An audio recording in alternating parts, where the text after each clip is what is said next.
Alors, j'ai pas tout de suite eu envie de m'en occuper.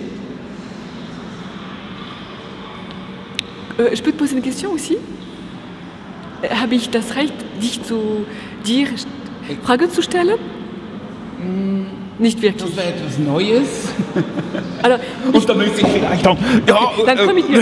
Roger, was denkst du? Jetzt machen wir mal Intimität. Dann ist es zu intimé. Bon, alors après, quand j'aurai parlé, je te poserai une question. Okay. Donc, tu remarqueras sans doute que dans mes premières photos, et ça a duré assez longtemps, j'ai plutôt adopté un point de vue très distancé, très retenu. Si je pense aux photographies qui s'appellent Multicomposition dans l'autre pièce, ou celle qui s'appelle Frise urbaine, les premières photos de New York des années 90, ce sont des images très objectivées, ce sont des passants dans la rue, ce sont des buildings, ce sont des silhouettes, ce sont des ombres chinoises. Moi-même, en tant que photographe, je suis vraiment loin. Je ne suis pas du tout présente.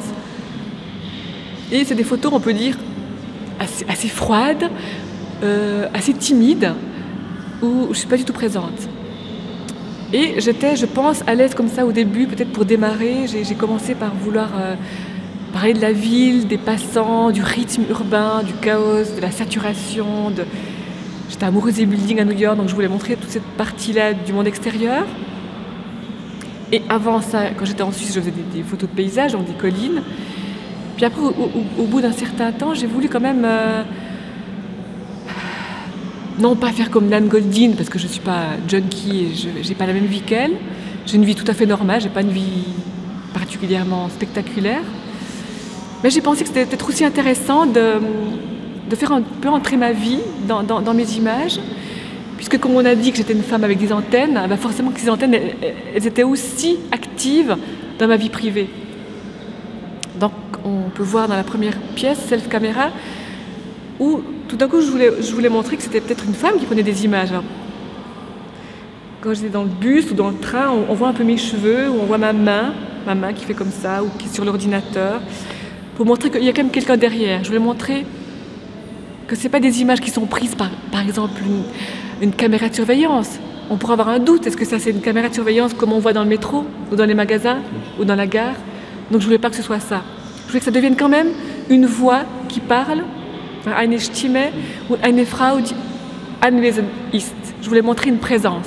Donc je voulais commencer à me montrer présente, pas pour moi Catherine Feder, mais une femme qui est là, quelqu'un qui nous accompagne et quelqu'un qui nous accueille. Je voulais être un peu plus accueillante. Ouvrir la porte, donc j'ai commencé à montrer des petites parties de mon corps, mes cheveux, ma main, ma bouche, là on voit bouche de Paris, ma bouche qui parle. Ou alors dans la série Pièces domestiques, là c'est un peu plus dans mon intimité, où ce sont des activités très quotidiennes, où je lis mon journal, où je me déshabille, des déshabilleuses, mais pas de manière normale, plutôt de manière comme il y a une mise en scène. Donc l'intimité, elle est mise en scène. Dans les déshabilleuses, puis c'est une installation où ce sont des couches d'habits, 50 couches d'habits que je mets et que j'enlève comme un oignon. Ou alors les dérangeuses, où ce sont tous mes appartements où j'habitais. Et ce sont toutes mes affaires, ça peut être des lettres, mes livres, mes habits, mes sous-vêtements par exemple, qui sont mis en scène et qui sont avec des femmes dans l'espace qui rampent, qui cherchent des choses, on ne sait pas ce qu'elles font, elles sont habillées de manière bizarre. Ou alors ce sont des jeux que je fais avec ma fille, où elle transforme l'espace en jeu.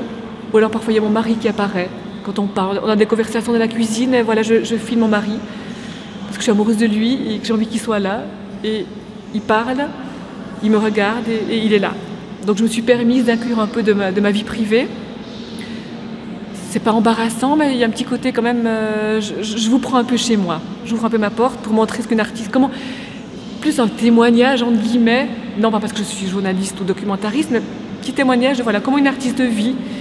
Elle filme la rue, elle filme les passants, mais elle fait aussi des choses un peu rituelles dans son appartement, comme tout le monde. Voilà, je ne vais pas me filmer en train de faire l'amour, c'est pas des choses intimes à ce point-là, parce que je crois que c'est important d'avoir une certaine retenue, une certaine éthique.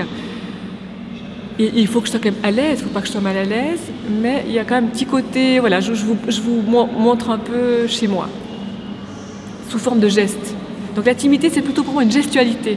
C'est pour ça qu'on voit beaucoup de mains qui feuillettent des livres, de mains qui feuillettent des planches contact, de mains qui jouent avec un enfant, de mains qui jouent avec un ordinateur, avec un appareil photo, de mains qui touchent des choses, qui déplacent des objets, qui rangent des appartements. Donc l'intimité est liée à une certaine gestualité de base, très simple, pour montrer comment ou une main qui écrit ses pensées. Là, il y a une vidéo qui s'appelle Encre, qui sont des notes de travail, pour un peu montrer une sorte de monde complet. Voilà, un peu une boucle qui se ferme. Je suis dans la ville, mais je suis aussi chez moi.